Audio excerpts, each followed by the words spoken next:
on the first hole, first green complex here at Woodlake, and what we're looking at here is we're starting to edge the bunkers. We're adding the artistic details to the edge. So you can see them starting to carve the edge and move the excess dirt back, and then they'll clean all of that up. And the next process is drainage. We'll go into the bottom of the bunker, and then bunker sand will be added over the bottom, and then grass comes on, on top of the soil and around the bunker.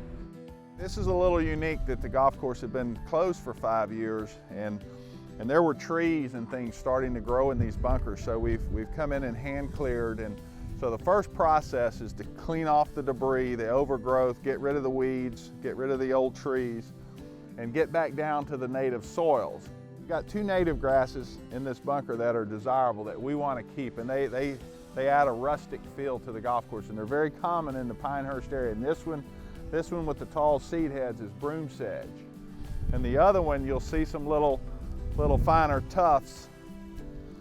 And this is what we call wiregrass, and it's really common around the Pinehurst area.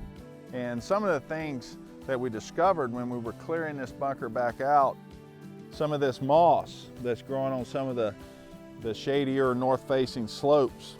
And this is not something you can put on a golf course, in a construction or design process. It just occurs. It's got to have a very unique location. This is really original work by Ellis Maples that we're preserving. This is the aesthetics of the golf course. This is kind of what, when people photograph a golf course, the bunkers are what contrast and really bring it to life. So we're shaping everything together so the green and the bunkers and everything around is sort of one puzzle piece. We are going to be putting in some new irrigation here. The old irrigation is about 50 years old. The technology was outdated. It was not salvageable. It's going to be a Toro 2-wire irrigation system with HDPE pipe. It's a system that's really gives the golf course superintendent a lot of nice control over the water, very efficient use of the water. He can put it where he wants to. Each head can run independently of another sprinkler head.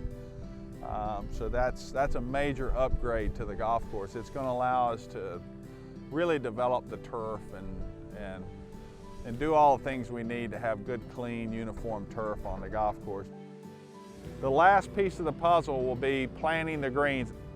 And then we'll hand the golf course off to the golf course superintendent and a crew, and they'll continue to grow the grasses and clean up the weeds and finish this process, which hopefully will have us putting flags in the greens by Labor Day of 2022.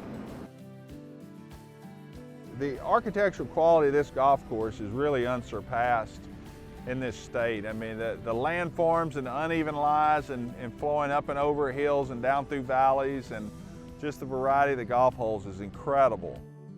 And I'm fortunate, I've worked with about 10 Ellis Maples golf courses, and I'm convinced this is one of his very best.